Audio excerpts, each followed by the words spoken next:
Okay, hello everybody, and welcome back to some more Mega Man 2. It's been quite a while since we last played, but unfortunately, a bunch of stuff happened to IRL, and one of those things is that I don't have my old co-host. I got a new one, which I found in Mexico. Why don't you say hi? Excuse me, New Mexico? Yeah, in Mexico. In Mexico? Yeah. Okay. I will admit that I am illegally in the basement. But that you reduce me to Mexican is something I will fight against. What? It's all south of America. It's basically the same, right? Yeah, you outside and you above Mexico, it's all just Yankee. Yeah, pretty much. Anyway. I guess So, what's your name? well, you'll never get my name. But online I annoy people under the guise of Gokaban. There you go. Anyway, so how much do you know about Mega Man? I know it was made by the Japanese. Alright. That's probably better than most people. Well, on a serious note, I know, like, basically what I learned from watching so-called, Some Call Me Johnny. It's not a series that I am particularly versed off outside of Mega Man X, if you're including that, or if you're just stuck into the original series. Well, original series, anything really, because I know that the only games that I can think of that really deviated from the form was the Battle Network series, because that was like a turn-based combat system. Yeah, I remember there was an anime of, I think, Battle Network that used to air here, and I hated it. Yeah, I mean, I don't remember anything about it, to be honest. I think it was around the same time that, what was it, BattleBots or whatever the fuck it was, came out. It was the... Yeah, it was that series where they had like these little medallions that they would use to input into the robots to give them upgrades or something. So what is going on with Metal Man here? Metal Man. Okay, so people say he's really hard, but I actually found out that he only fires and does his jumping whenever you fire. So you can very, very, very easily time his shots and reposition yourself. Yeah, I was a bit confused as to why he was running in place. Yeah, that was just sort of like his default stance, I guess, is just running in place. But I guess it's just to also indicate that you're on a moving platform. I don't know. But anyway. Which is funny because the arrow seems to point to the opposite direction he was being pushed. Yeah, so whenever the screen flashes, the treadmill changes direction. So that's basically the only real hard part about this fight. Well, luckily the treadmills at my gym don't have that.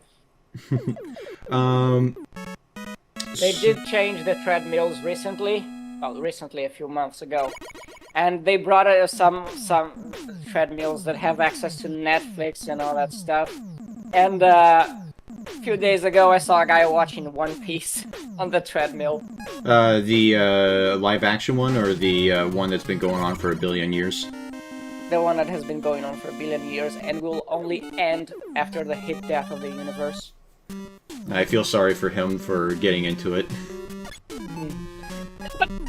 Anyway, so...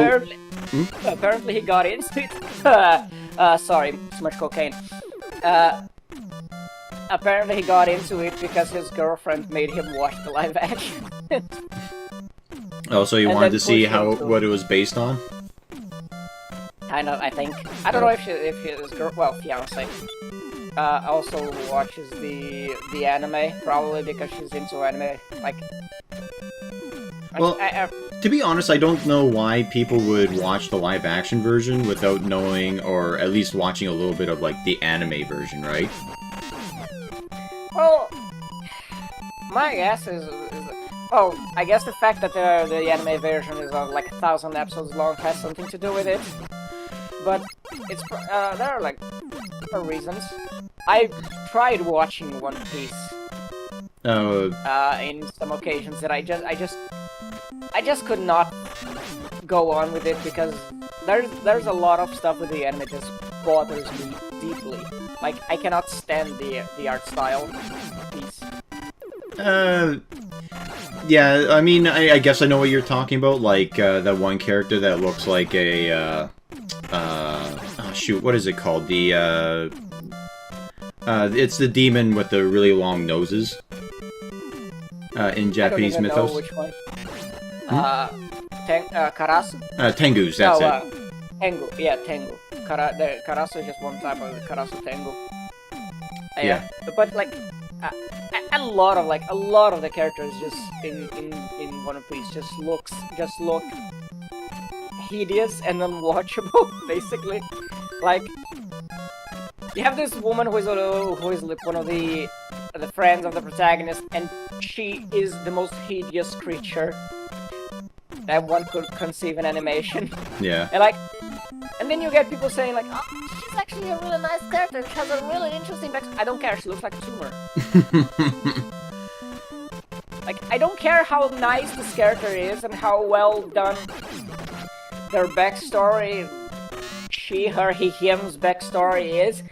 They look dreadful, and I would like to not ever watch them. Not ever look at them again. Oh, just and to... it is a constant in the art style. Like, it's very often that characters just look ridiculous. Yeah. Just to explain really quickly about the, why that bird was constantly dropping eggs, into the void. It will come in the direction that you are facing in. So if you push right on the D-pad while climbing the ladder, technically Mega Man will be facing in that direction, so you don't have to deal with the baby birds coming out. So just like in our universe, Mega Man birds are controlled by the government. Yes, exactly. Anyway, Crashman is another really easy boss. He will only jump and fire when you fire. So you just time your jumps and you're good. And if you keep running, he will never hit you. What kind of power do you get from him? You get Crash Bomb, which is basically the thing that he's just launching, but it doesn't work the same way how he's using it, how you use it. You can only fire it left or right. But, anyway, so yeah. Dr. Wily made his robots deficient on purpose. Well, do you know much about the lore of Mega Man, or, like, not at all? Not at all. Okay, so basically... I know vaguely. Yeah, like, all the Robot Masters, were designed to be helpful to humanity in some way. And most of them were, like, doing, like, fire prevention or demolition work. So, usually if you can think of a way to make the Robot Master, like, helpful in some way, then that's usually what their goal was. But then Dr. Wily took control of all of them and made them all evil. But, It's a good thing that Dr. Light apparently doesn't believe in mass production. Because having, like, 1,000 of each one to kill would be a bit troublesome. Yeah, well, I guess presumably because it's a lot of effort to even make one, I guess. Which is why they only made, like, 100-something. Anyway, so I was also gonna mention that Mega Man 2, out of the original trilogy, so the first three, 2 I would say is probably my least favorite, which is kind of a controversial opinion, because everyone loves the shit out of 2 for some reason. Yeah. Though, I suspect it's because it's technically the easiest out of the three. But why is it your least favorite? First of all, this Metal Man power-up is ridiculously fucking overpowered. Like, not only can it fire in all 8 directions, but every time you use it, it barely uses any energy, and basically everything is weak against it, except for, like, 2 things. Yeah, like you barely scratch the bar. It's silly how little it consumes of each attack. Yeah, and like Bubble Man, who we're going after right now, like he's... I don't think it's his main weakness, but it's like... No, actually I think it is his main weakness, never mind. But there's also like... another 50 charges of it. Hmm? You just got another 50 charges of it. Oh, yeah. Like... That one refuel of ammo you got right there, like, just gave you probably enough to genocide the entire stage. Basically. But yeah, so... Like, and it's also one of those Mega Man games where, like, I never even really bothered to memorize the patterns of the Robot Masters, like, who's weak against what. Just because the Metal Man's power is just that good that if it's not the boss's main weakness, it's like their secondary weakness, so it does just as much work. Was the third one where they get the slide? Yes, it was the third one that they introduced the slide, and then it was the fourth one they introduced the power-up, of your main blaster, which, for Mega Man, like the main series, I would say that was a bit of a mistake, because it made it so that you weren't reliant so much on your robot, powers, except for, like, that one. It's kind of like, I don't know about the original series, but in X, the games I played on X, it's actually very smart to use the charger for the stage and just save up on the animal for the special weapons for the bosses, because some of those bosses actually took some charges, and you could have, like, especially stuff like there was stuff like the wind gun, like the wind slash, I don't recall how it was called, but the one you got from the Eagle was really busted, and you basically would be spamming it throughout the whole game. Yeah. But it was generally smart to not use your weapons unless you were fighting the boss in that game, because the boss is actually, like, for once, ammo wasn't as general as it seems to be here. Well, it's one of those things where it's randomly dropped by enemies, so, like, it's more like I just got lucky kind of thing. Yeah, but mainly the fact that you have one single weapon, which consumes almost no ammo and kills everything, is really unwise. Yeah, that's more of a fault of the way that they designed this one weapon, because most of the other weapons are fine, I would say. It's just Metal Man's power is just stupid. But, let's see, what else was there?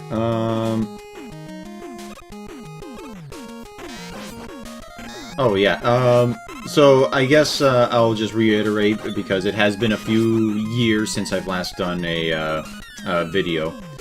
I was using Joy to Key here, so there is a few, like, missteps of me, like, either I, like, intend to push a certain direction and it doesn't go, or something like that. I think I explained it in the first video, but long story short, the controls aren't 100% of what I would like them to be. Just like how Mega Man's face randomly turned blue right there. Yeah, I'm not sure why that is. Like, I can't imagine it being a glitch in the game. Like, I feel like that's more of a thing to try and make it more, I guess, reminiscent of the NES era, because it would have pop-in issues like that. How would that be a thing to make it more, like, You're getting confusing right now. I don't know, like, to keep it more, like, traditional, no, like, I guess, like, You play this in an emulator? Not so much an emulator, it's from the Legacy Collection, which you can get on Steam. So that's why I'm like, okay, so maybe they did it in such a way that, you know, to make it feel more authentic, I guess? Or maybe it was just a glitch. Yeah, maybe. I don't know, like, it's hard to say. It could be that it just took the ROM right out of the cartridge and in the conversion they got that glitch. Like I said, maybe, but I don't feel that Capcom is as bad as Konami in that regard. Oh. Yeah, and first death, fantastic, but I could have sworn I edited this one out, but okay, I guess I missed it. Whoopsies. So, what was I gonna say? Oh yeah. Actually, I think we might be looking at the raw footage then. Oh, never mind. I guess I'm editing that then. Well, I'm not complaining. Anyway, oh yeah, so I don't think, like, Capcom has done some really shitty things, especially as of late, but I don't think they're, like, Konami levels of bad, where they completely lost the fucking file, so they had to redo it from the ground up and fucked up every step of the way. You're talking about the Silent Hill? Yeah, Silent Hill 2, yeah. Oh, that was dreadful. You gotta feel genuinely sorry for the people who were in charge of making the remaster, because they just got shafted, like, shafted hard by Konami and given a really hard task to complete. Yeah, and basically, Konami just set them for failure. Yeah, like, to be fair, Konami has been trying to get out of the video game business for years and focus on pachinko. But, yeah, it's just baffling that whenever they do come out with a game, it's like, hey, it's literally the worst thing ever, go buy it. Like with Metal Gear Survive or whatever the fuck it was called. You know that game I was talking about? No, I have no... Honestly, I have no interest in recent anything involving Metal Gear. I have yet to play the first two, like the main games, because I have 1 to 3, and I am intention on playing them at some point. But I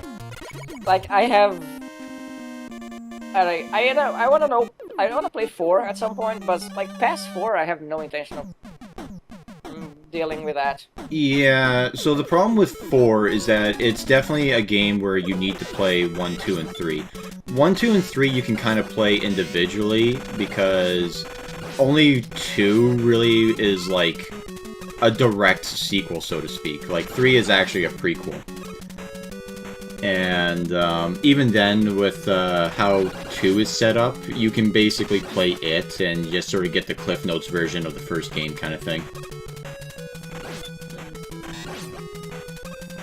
But, yeah, 4, not only is it one of those things where you need to play the first 3 games, I think it's literally the worst when it comes to how the cutscenes are in for the Metal Gear Solid games. Like, you're talking cutscene to gameplay ratio? Yeah, like, I did a test one time, like, I did the GameCube version of Metal Gear Solid 1. Played through it once, did the whole cutscenes, and saw it took me about 8 hours to do. And then I did a run where I just skipped all the cutscenes, and gameplay-wise, it took me 2 hours to beat. And Metal Gear Solid 4 is worse in that regard. I didn't actually test it myself, I've only played through it once, but yeah, it's pretty bad. Yeah, but that seems to be just the standard procedure for Metal Gear games.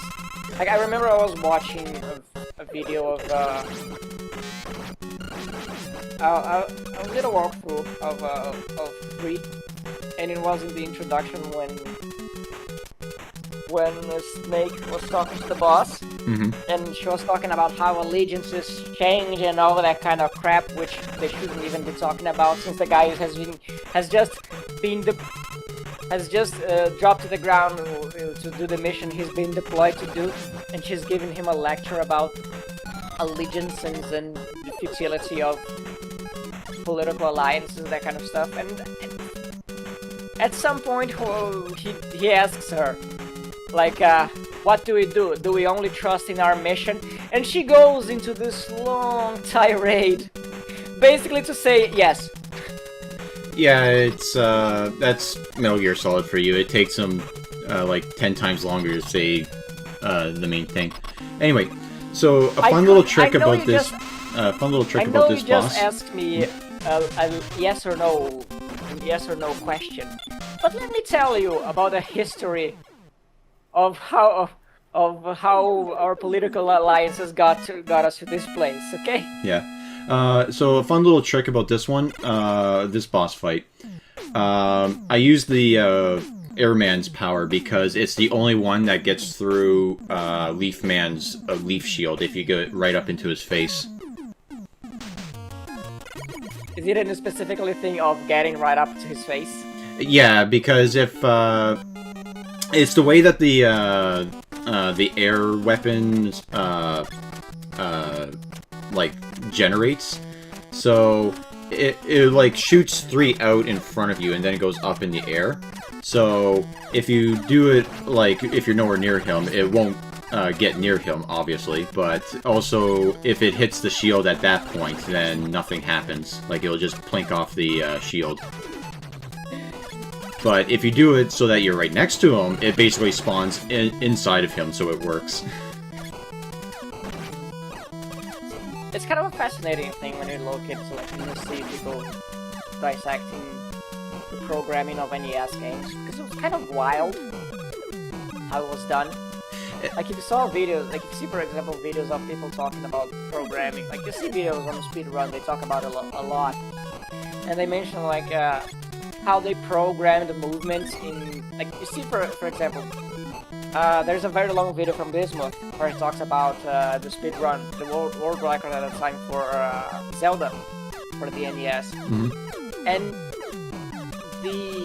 he goes into, like, how they programmed Link's movement and how they track his position in the map, and it's such a it is a fascinating thing, because it's a lot of programming works that, well, I know nothing about programming, but it doesn't sound like it would be something normal to me. Yeah, so I've done a little bit of programming, and not enough to actually, like, get something off the ground or really do much of anything, but what little I have done and learned about, it's, yeah, it is actually really fascinating, because they were working at a time where not only was it was new, so they were basically the pioneers and had to figure everything out, kind of thing, right? Yeah. Like, a lot of the people, a lot of the big names you see being talked about and as, like, the vanguard of video games were not people who were involved with computer programming. They were not people who were professionally on that area. They just got into it, learned it, and just start doing it. Yeah, I also think in very nonsensical ways. Yeah, I also think it's a bit of a shame too, because the guy who was teaching me for a while before, you know, the whole COVID bullshit happened, he was saying that I should learn the basics of, like, how to program, because what they're teaching in schools these days is more like how to use gaming programs to make games, like Game Maker and Unity and all that shit. So if you're learning it that way, you lose a lot of that information of how programming language actually works, you know? So you're faced with a problem, you don't exactly know where to go to look for the issue. Right, like right. And also, I think that's basically the main reason as to why games require so much memory these days, where they required none back in the day, because, like, for example, with Starfield, there was that thing where they, apparently for a flat fucking box, they decided to render, like, 700 triangles on a flat surface for texture. And it's like, why the fuck would you do that? Like, that does nothing. But, yeah, so... It's things like that, so if they, if the people actually knew, like, how to program, like, the old-fashioned way, and knew how to, like, save time and do little shortcuts, that a situation like that could have been avoided, and God knows how much memory could have been saved. You know how one of the most popular mods for Skyrim is static mesh improvement? I was gonna say, I thought the most popular ones were titty mods, but okay, yeah, sure. Yeah, well, one of the most popular graphical mods is static mesh improvement. And I think it's gonna be the case for Starfield that they're gonna make mods just to delete those excessive flat surfaces with triangles, with 3,000 triangles, and they're gonna make mods for that just to make the game less intensive on memory. Yeah. Because that cannot be good to actually also running the game. You're gonna waste a lot of processing power on completely useless stuff. Yeah. Yeah, there was also another game, I can't remember what it was. I don't think it was Starfield, but it was like a recent game where... No, I remember. It was Mortal Kombat 1, like, the... Oh! Yeah, not the original, but like the Mortal Kombat 1 that just came out. Apparently, every time you do a fight, it will save an entire copy of your game onto your memory. And I don't know why. My only guess is that if there's ever a glitch or a problem, it sends that off to whatever the company is that makes the Mortal Kombat games. But even then, that's excessive. I don't know if you've ever heard of a game called Bucky O'Hare. Yeah, that's the one where you're a green rabbit, right? Yeah. Yeah, that was made by, what's-his-face, who did Gears of War. But anyway. Cliffy B, that's his name. What was his name? Cliffy B. But anyway, go on. Yeah, there was a scene there there was a stage in that game that is very reminiscent to this one. There's one where you're dodging the lasers, but in that one you're dodging lava. Oh yeah. Yeah, no, Mega Man is always has a level or a trap or something that just kills you instantly if you don't do it right. You can cheese it by using the Flash Man's power, but I'm using it for the boss fight because it's a free, like, take away half his health bar, like, immediately. That all it does? Yeah, it just freezes the screen. And of course, his secondary weakness is the worst one. It is Crash Man's power. but seriously, like just the time being frozen does damage to him?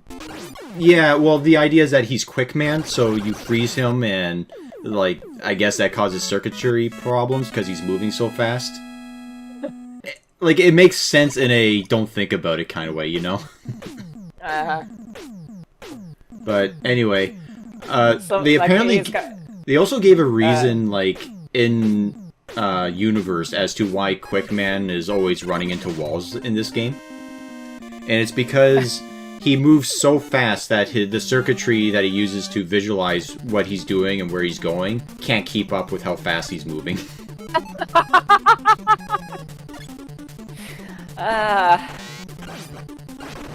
Okay, some stuff just doesn't need to be explained into lore, okay? It's a lesson people need to learn. Some stuff just doesn't need to be explained, or otherwise you run the risk of making things stupider. No, you have to explain every single thing. I need to know every single detail about Sonic and everything that he's ever done in the history of everything ever, even though it's a game about fucking cartoon animals saving the planet from robots. We also need to know that humans were created by giant jockeys. With by giant albino jockeys. It's very important. Oh yeah, the fucking Prometheus thing, yeah. It took me a sec to realize what the fuck you were talking about. Yeah. Like, Ridley Scott directed that movie. Yeah, that was a weird one. Honestly, I think... I didn't see it, but from the sounds of it, it seems like it would have been a movie that would have been a hell of a lot better if you took out all the alien references. I think it would, or possibly not make it. Yeah, that too. Yeah, but seriously, like, we don't care who created humanity or the alien. Okay, that is not important for the enjoyment. Like, when people watched Alien in all the way in 78, I think, don't remember. When people watched Alien all those years ago, they were not thinking, this movie is nice, but I really want to know who created humanity, and if they are the same people who created the monstrosity with acid blood. Like, nobody's thinking that. Can you please not do something stupid like that? Yeah, I mean, I can understand, like, where did the xenomorphs came from? Like, that seems like a fair question. Like, why was the guy there with all the eggs kind of thing? Like, that would have been an interesting story to go with that, but... Yeah, I mean, it could be an interesting story to tell, like the story of the space jockey, but explaining the origin of the creature is completely superfluous. Like, for all we know, he's just a weird monstrosity that evolved in a really crazy planet where everything kills you. So what you're saying is that everything on the planet evolved to kill humans, correct? Yes, basically. You know how everything on Earth basically evolved to kill space ostriches? Yeah. It's kind of like that. Everybody knows that, yeah, you gotta watch out for those space ostriches. Yeah, that's why everything on Earth evolved to kill them. So, it is... But, like... Wait, I lost track of what I was going to say. That Ridley Scott didn't need to make Prometheus to explain space jockeys? Yeah. Yeah, I mean, if he just wanted to make a story about, like, the events of the events on the planet where they found the xenomorph, that could be a cool story, but it didn't need to be an explanation of the origin of anything, really, because the origin of the xenomorph doesn't matter. Like, it's not important to enjoying the story of the only 2 alien movies that exist. What are you talking about? There's a third one, and then I told you to stop taking LSD before recording, okay? It's not good for you, and it's gonna diminish your credibility. Nah, it's fine. Also, Heatman's another easy boss, because every time you hit him, he does that charge-up thing to block damage, and then charges at you, and then you just hop over him and hit him again.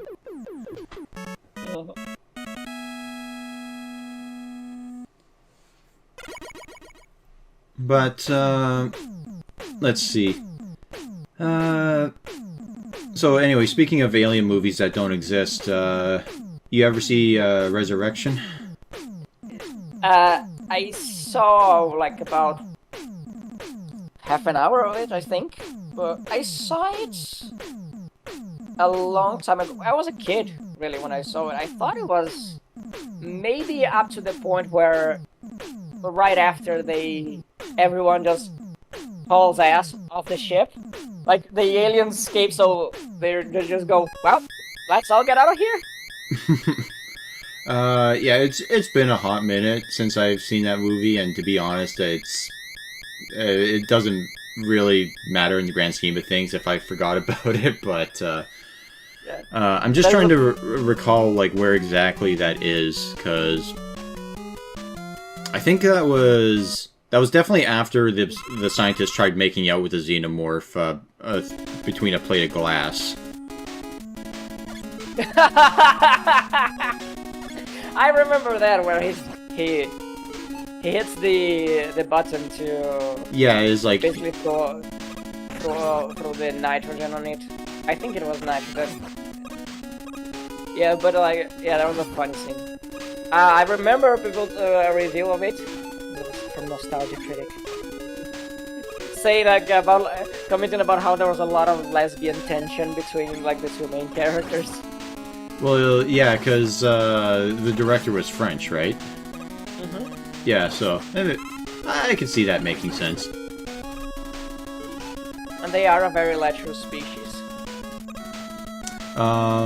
Yeah, no, it's fuck. Who is the guy who did Buffy the Vampire Slayer? Because he was the one who wrote that script. Joss Whedon. Joss Whedon, that's it. Has he been doing anything as of late? Because last that I heard, he tried doing a Batwoman series, or a Batgirl series, and that flopped because everything in the superhero genre these days is flopping. No, well, he got cancelled out of the project, and they got 2 new directors to do it, and apparently, like, it wasn't even that bad. It was kind of just but but it wasn't like all the level of crap we're getting today. We're getting now. It wasn't something like Batman vs Superman. It was just kind of average to mediocre. But then this studio just flat out decided to cut the losses. Like, no, we're not gonna release it, and then just erase the whole file, which is yeah, that's... in a sense I feel bad because like I saw the Drinkers video about it, and what it seems is that the guys who were involved with it, they were hoping, okay, once we get the testing screens on, we can maybe, because they tried getting some rewriting of the script with the main producer, but the guy basically said like, if you wanna he said something retarded, if you wanna destroy this product or get off the product already, then just leave, something like that. Okay, this guy is not up for chat. He's not up. This guy is not in a reasonable state right now. Let's wait until the test screenings, and after we get people's reactions, maybe we can get some rewriting and reshoot the plot points that don't work. But then the head of I think the studio just changed, and right after the movie was done and the test screenings came out, and well, it wasn't particularly atrocious reaction. I think it was something like around 60% approval, but the head of the studio just went, no, cut it, done. We're not even releasing this thing. We're memory holding this out of existence, and that's it. It's kind of sad because it seemed like the guys who were involved with the project really, they were. I think it was they saw it as a big opportunity, so they were hoping to do something at least decent with it. But then, first of all, well, the studio was very hostile to rewritings and originally, and then when the chance they were hoping for just got completely scrapped because the new leader of the project just said, no, let's just pretend this never existed. Yeah, it's unfortunate. They shouldn't have done that. They should have done that with the TV show, but whatever. The Batwoman? Yeah. I haven't seen it, but I've seen Jay Longborn's like reaction video series to it. Oh, I love them. I love those videos. I love Jay Longborn. She's hilarious. Yeah, she's really good. But I haven't seen her for a while though. The Batwoman thing was a different studio. It was CW, which is like a TV channel. So it was maybe a completely different situation, but the whole show was, in a sense, I am extremely glad that a show like Batwoman existed, because the kind of entertainment it provided in reactions was one of a kind. Yeah. Just saying. Kind of like the new Robin with the Y. Oh yeah, oh my goodness. That show apparently is gonna be delightful for memery. And this dragon is giving you crap. Like, how the hell? Yeah, it's not helping that every time he is on screen, it's causing the screen to glitch out, which means that my character just disappears, so it's not impossible for me to track where he's going, but it's hard enough. Have you seen that video? It's a really old video, like for a decade, from AVGN, where he's talking about glitches. Yeah, the glitch gremlin, yeah. Yeah, and he has this section where he shows a recording he made as a kid. Yeah, like where, yeah, I think it was Mega Man 5, yeah, where the platforms weren't appearing. Yeah, that was a feat. Like, kudos to him. That was a feat of skill right there. Do you play very much NES games at all, or not really? Not really. I played some of them in the emulator. Like, I played Zelda 1 in the emulator. I played Metroid 1. Metroid 1 is kind of crap. It's not a very good game, and I don't recommend replaying it. It doesn't offer you more than bragging rights. Yeah. Well, I explained to you off of recording that I'm not a big fan of the Metroid games, just in general, but yeah, and that's one of the reasons why I don't completely trust you. Oh, okay.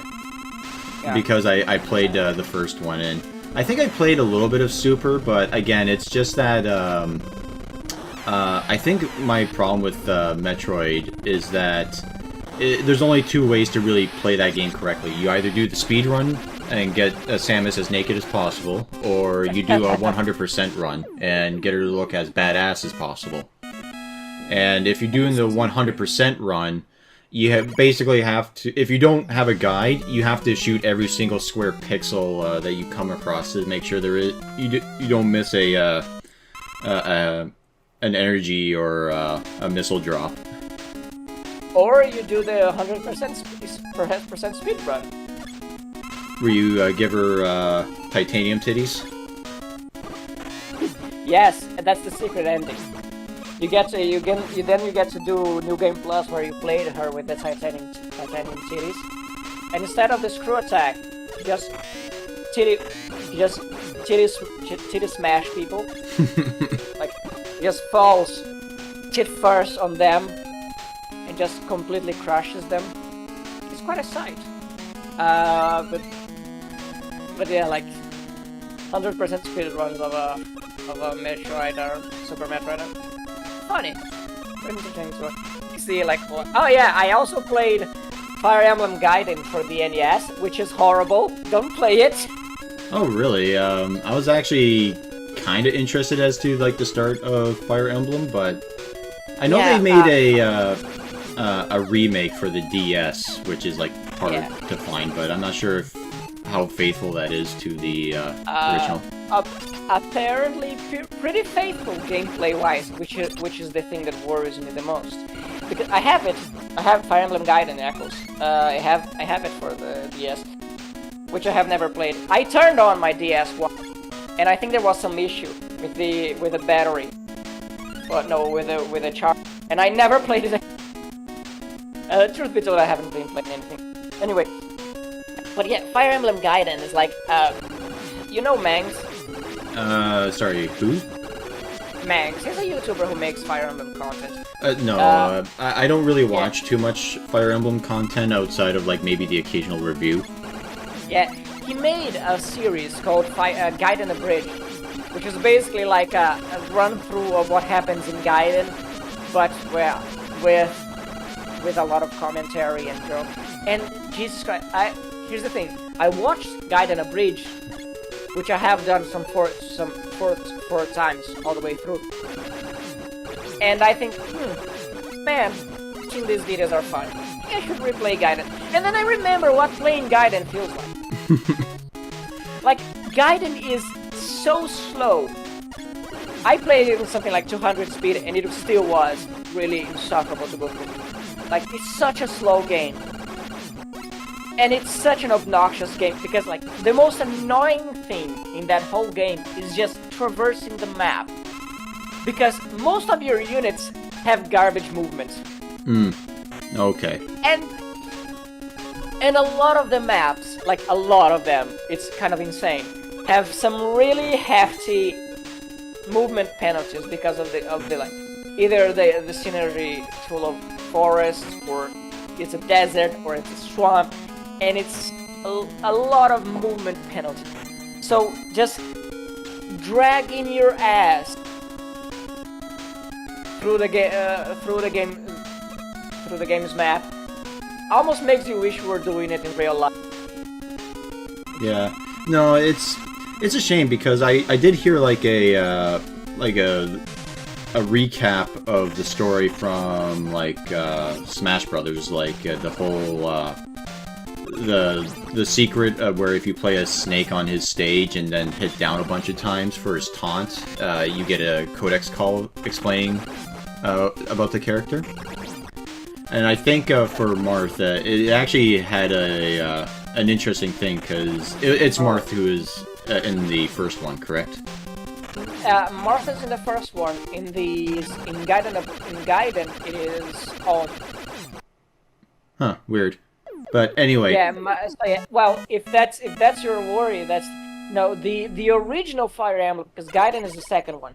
Okay. The original Fire Emblem is nowhere near as painful to watch.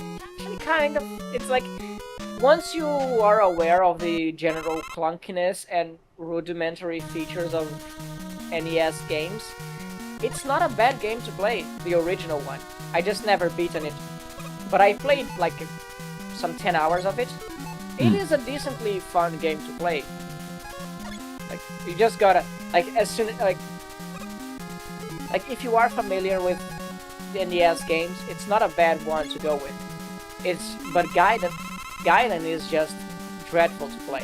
It's really slow. It's really obnoxious to clear.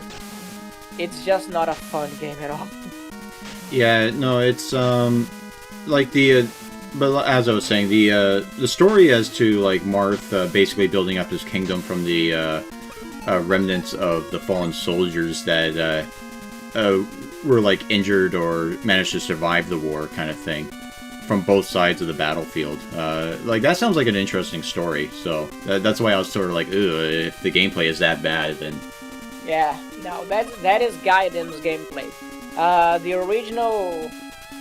The original Fire Emblem's gameplay is nowhere near that bad. Yeah. Frankly, if you want to play it, I would kind of recommend it. Okay. It's not. It's far from like. It's probably not gonna be the most painful experience of your life. Just saying. Yeah. Let's see. Is this the Yellow Demon? No. No, no, the Yellow Demon is in the first one, right? He's in the first one, the third one, and a few other ones. I know he's definitely in 8, but he's a Jello monster in that one. But no, this is like Super Guts, man. Yeah, they have a lot of reiterations of the Yellow Demon. I actually don't mind. I actually really like Yellow Devil, but Yeah. Oh yeah. Yeah. Yeah. I mean, that is not a statement against the trend. It's just a statement. Yeah. You know? You don't have to be in the defensive, Canadian. Sorry, defensive Canadian? Like, what? No, you don't have to be in the defensive, Canadian. Also, you should not have the foreigner telling you about grammar. Okay. Well, I mean, we had that conversation about the proper use of they that one time. Yeah. But no, you should know that by now that people whose main language is English are, you know, basically retarded. To be fair, one of the things I learned after studying English is that nobody really knows how to write properly. What do you mean by, like, cursive, or just writing a sentence properly, or... Writing a sentence properly, like, the amount, like, few instances have I wished more to have the power to hurt people through the internet than when I read a sentence that is, like, 5 lines long, with not a single comma or punctuation of any kind. Like, those things make me misanthrope. Because I read a sentence with 5 lines and no... And I feel like... I hope these people don't survive Rapture. Yeah. I hope these people don't survive the apocalypse. Anyway, so for this area, there's a bunch of, like, invisible platforms that you'll just fall through if you don't know they're there. But there is a trick to doing this, and you can use Bubble Lead to send that out, and if it'll drop, then that's where the invisible thing is, and it's always like 2 squares long, the hole. But I don't think I went for that energy tank, because I think I was full at this point. Because you can, in this one you can only carry 4, which kind of sucks.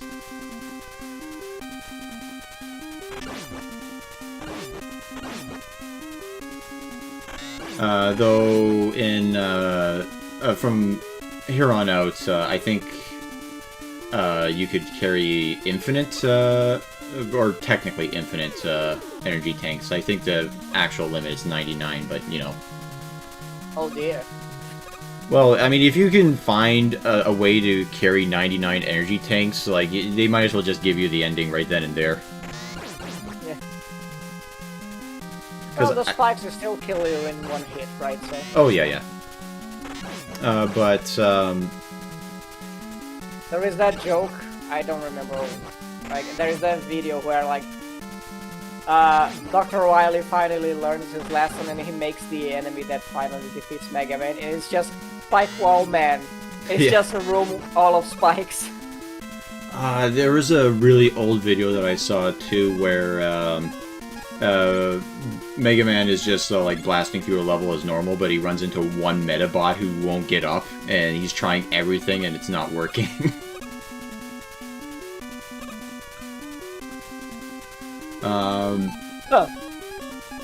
Let's see. Oh, yeah, this boss fight that's coming up is, a real pain in the nuts. I hate this boss fight so fucking much. Mostly just because you have to use the crash bombs, and if you don't know the exact pattern that you need to use the crash bombs in, you're just dead, because you only have just enough to beat him. And the boss fight isn't even all that interesting either. Yeah, you want to guess what it is before it shows up?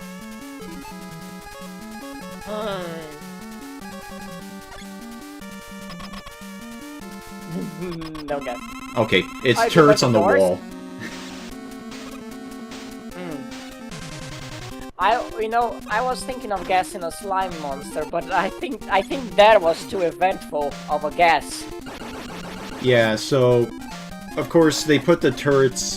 They can shoot you through the walls and the floors and everything, no problem, because of course. But they make it so that way the crash bombs can only go left and right, and they put walls in the way so that way you need to use crash bombs in order to blow them up. But you know, you also need the crash bombs in order to destroy the robots, or the turrets, because that's the only thing that works.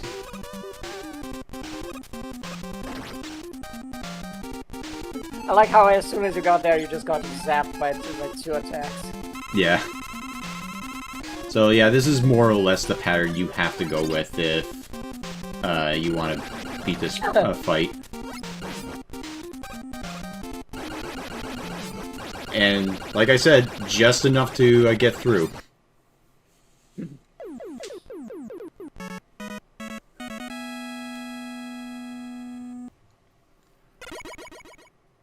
It's a good thing that by that point they still didn't. It's a good thing that I never had a like a time traveling meeting with Miyazaki to tell her, hey, how about you make your game so you cannot pause, so your players like they have to change the weapons while the enemies are shooting at them. I mean, they actually added that as an option in later Mega Mans, and I'm talking like Mega Man 8 and 9. I think 7 did it as well, where you could just push L and R or whatever to swap weapons out. Yeah, so but that is like... Yeah, but that's just a thing of convenience. You can still go in the menu and, like, in the heat of the moment, swap the weapons. If you're like, if you're in too tight a situation to just toggle them to L and R. It's not like it would be it's not like Dark Souls where if you wanna switch to something in your menu, the boss doesn't stomp you to death while you're doing it. Yeah. Well, I mean, in Dark Souls, the whole idea is that you prep before fights, but, you know, I get what you're saying. Yeah. Well, yeah, I mean, I can understand the idea of not allowing you to switch weapons or magics, for example, without penalty. I do find the whole concept of not having a single method to pause the game absolutely asinine. Because well, I don't care how tense you want to make the fights. I am not gonna be pleased if I have to piss myself to win a fight. To beat a boss, you know? Did you see the Angry Video Game Nerds Ghostbusters reviews? A very long time ago. Yeah, it was the second game where you can't pause, and he's like, how selfish of a game do you have to be to not have a pause button? I got shit stains on my ass and a recording on my phone saying, sorry, I'm playing Ghostbusters 2 for Nintendo right now. But yeah, is that like not thinking like, and a lot of people get really pissy when you suggest that from software games having a pause feature, like, oh, you can just get good. No matter how much I get good, if my dog is vomiting blood on the floor, I would like to pause my game. Yeah, there is a way to do it. Like, you have to be in offline mode. I believe that's step 1, and step 2 is not so much the pause menu that opens up your inventory, but rather there's like the options menu to configure like audio and stuff. I believe that's how you do it. It's been a while since I played the game, so I couldn't tell you. Have you played Dark Souls? Yeah, I played 1, 2, and 3, and I tried playing Sekiro, but I was not oh yeah, and fun fact, Metal Man's weapon is so overpowered that Metal Man is weak against it. Oh yeah, I remember there is a some Call Me Johnny video where he is especially bewildered by that. He just goes, Metal Man is weak to his own weapon. But yeah, I've played 1, 2, and 3. I tried doing Sekiro, but that one is really all about parrying, which I don't know. I just didn't have too much fun with. It's really obnoxious because it's kind of like based around a it's a stealth game, right? But the problem with it is that with the Dark Souls thing, if you die, you get reset and all the enemies just respawn, kind of thing. So you have to do the whole stealth section over again, and it gets a little bit tedious. Especially since, speaking as stupid dum-dum me, I never got really used to the whole parrying mechanic. I was always about dodging. It is a very on a natural way, like it's a very reflexive way. It's very unnatural to do because in your mind, what's the best way to not take damage? Not being in the way of damage. But if your game, if the main way of beating your game is you have to be in the way of damage, and on a split second parry, it's not gonna be comfortable for a lot of people. Yeah. It's not a thing that you do intuitively. Oh, here's a fun little trick that I found. If you hold right the entire way, you don't have to wait for these little blood drops or whatever the fuck they are to drip. You can just run right through, no problem. Yeah. But anyway, yeah, no, it's a shame too, because I really wanted to like Sekiro, because I heard that there was a boss fight against a giant gorilla with a like a regular sized samurai sword, and I was like, fuck yeah, I want to in on some of that shit. But no, that's like at the mid to late game point. Actually, that's a thing I do. I like to check. I have Sekiro on my. Yeah, I'm checking what languages it is completely localized to. I know English and Japanese are the two, because I put it, because I'm not a completely retarded gaijin. I did it with Japanese voices but English subtitles. Yeah. It is fully localized in French, Italian, German, and Spanish. Huh. That is a funny thing that I've seen in some speedruns.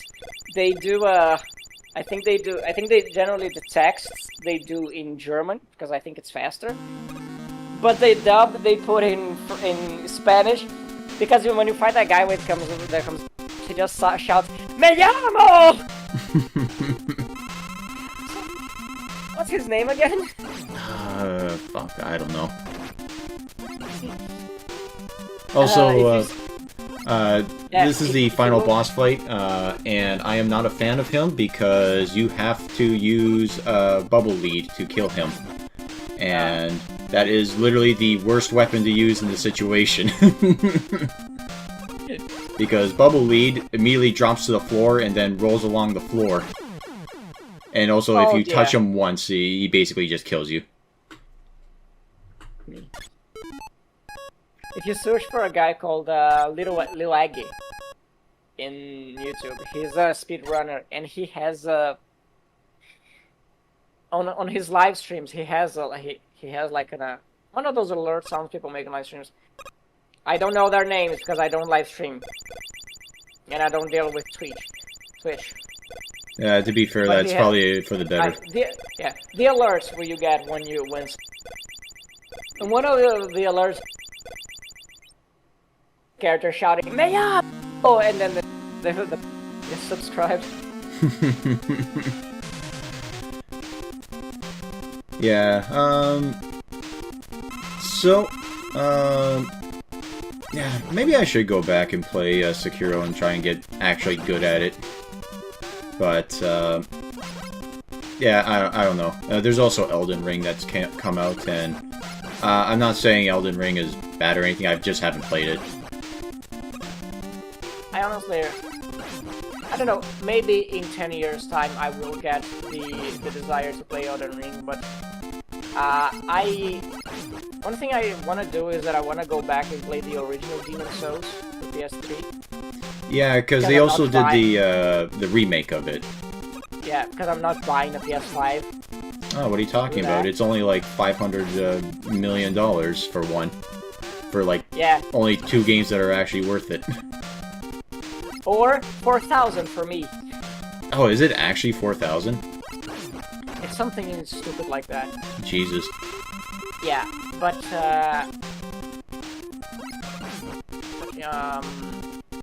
what was I going to say? Yeah, I do intend on playing the original Demon's Souls someday, but honestly, besides that, I have no interest in the whole Soulsborne series. And this whole time, Dr. Wily just wants you to invite you for a dance at the ball. Yeah. At the disco. The whole time he was an alien, but then it turned out that he was a robot alien who was being controlled by the real Dr. Wily. What a twist. Anyway, and that was Mega Man 2. We barely talked about anything of it. Yeah. I thought midway through, we're talking about everything except the games. No, it's fine. It's, you know, it's the nature of conversation as it is. Yeah, and now for a lesson to teach kids about the seasons of the year. Yeah, like, I get that the colors match, but the powers don't. Like, fire for fall, that's a bad combination. Yeah. Let's teach children about wildfires.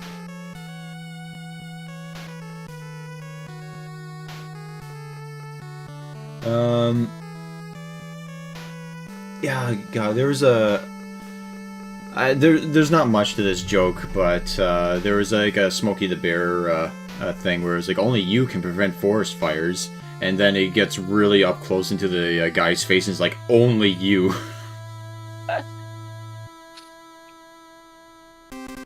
I'm just out for a smoke, Bear. Come on. I'm just out for a cigarette. Why are you throwing that at me? Oh, and I don't know why they're putting the names underneath the Robot Masters. I'm guessing they're the ones who designed them. But the number 12, number 13, and all that, that is when they were created. So that was the order, if you guys were curious about that. So how it worked was that Mega Man was number 1, Roll was number 2, and then the first 6 Robot Masters from Mega Man 1 were the 3 through 8, and yeah, then in the rest of it. Then in the next game we have Proto Man, who was Robot Master number 0. What? Yeah, because you create something before it exists. That's how it works, right? What? Is that why he's called Proto Man? Probably. That can't be. Look, I wouldn't say I'm the biggest fan of Mega Man, but like I'm a big enough fan to actually know lore shit, which probably means I'm a disgusting fanboy, yeah. Yeah, in some circles that would probably be. Anyway, so that was a Mega Man 2. I hope you all enjoyed, and I will see you all next time. Have a nice night.